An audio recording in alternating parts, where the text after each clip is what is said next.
어제 윤석열 대통령과 면담을 하기 직전 예상치 못한 만남이 발표가 됐습니다. 이재명 대표의 만나자라는 이 대표의 제안을 한동훈 대표 측이 전격적으로 수용을 한 건데요. 어제 오전 이 대표의 발언부터 들어보겠습니다. 윤석열 대통령과 한동훈 국민의힘 대표의 독대인지 면담인지 잘 구별이 안 가는 회동이 있다고 합니다. 독대면 어떻고 면담이면 어떻습니까? 만나는 게 중요하죠. 한동훈 대표님 면담 잘 하시고 좋은 성과 내시고 또 기회가 되시면 우리 야당 대표와도 한번 만나시기를 기대합니다. 자, 이거 이재명 대표가 한동훈 대표에게 이렇게 얘기할 때 받아줄 걸로 예상하고 던졌습니까?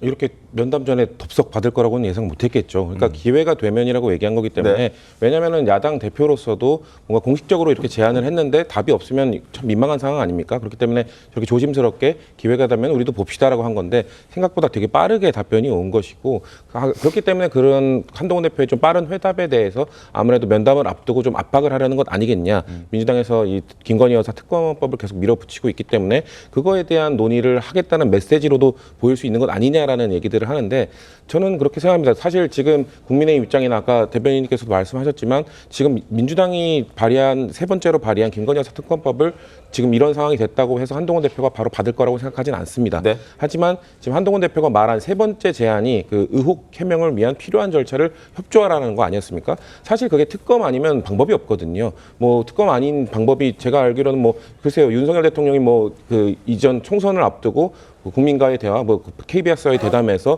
뭐 디올백 관련 입장을 발표했던 적이 있죠. 네. 그런 식의 입장 발표는 사실상 필요한 절차가 아니거든요. 의혹 해명을 위한 길도 아니고 사실상 특검만 있는데 그렇다면 저희가 민주당에서 만약에 지금 국민의힘에서 계속 특히나 한동훈 대표도 말하는 걸 보면 김건희 여사 특검법에 대해서 독소조항 같은 걸 얘기하는데 이 필요성에 대해서는 국민들이 어느 정도 느끼고 있다는 건 동의하는 부분이 있거든요.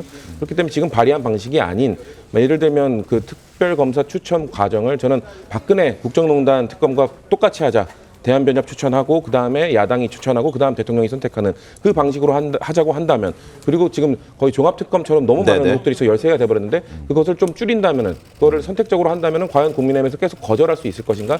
저는 민주당에서 좀 전략적으로 접근한다면 한동훈 대표도 지금까지는 저렇게 반대하고 있지만 결국 받아들이게 될 거라고 생각하고 있습니다. 자, 송은권 본부장님. 일단 지금 어제 면담 이전에 이재명 대표의 제안을 받아들인 것을 두고도 참 말이 많습니다. 네. 일단 용산에 압박하기 위한 것이다. 그런 카드였다라는 얘기와 함께 그리고 이제 있을 또 예견이 되어 있는 김건희 특검법과 관련해서도 이게 아마 어떤 메시지 같은 것 아니냐 하는 그런 지적들도 있거든요. 어떻게 충분히 그렇게 들릴 수가 있죠. 압박으로 보일 수가 있죠. 그러니까 실제로 용산에 압박을 받았기 때문에 어제 또 저런 장면이 연출된 측면도 있다고 봅니다.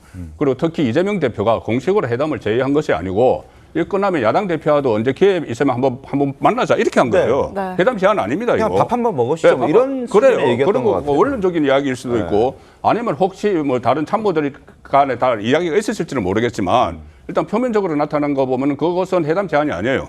근데 3시간 만에 그것을 수락을 해버렸잖아요. 네. 이것은 또 용산에 들어가기 전에 했기 때문에 충분히 이제 압박용이라고 볼 수가 있고 그리고 또 김건희 특검법 보나마나 또 재표결까지 갈 텐데 네. 거기에 대응을 했어도 이거 잘못하면 정말 통과가 될 수 있다는 메시지를 용산에 줬을 수도 있죠. 근데 저는 한동훈 대표의 어제 그런 그 선택은 굉장히 부적절하다고 봅니다. 왜 그러냐면은 지금 그러면은 하면은 그러니까 월말에 10월 말에 뭐 회담을 하자는 이야기가 되는데 네. 11월 2일 날 김건희 뭐 규탄대에서 장애 집회를 하거든요. 네. 장애 집회를 앞두고 이거 야당 대표가 야당 차원에서 하는 건데 그 야당 대표를 여당 대표가 만난다.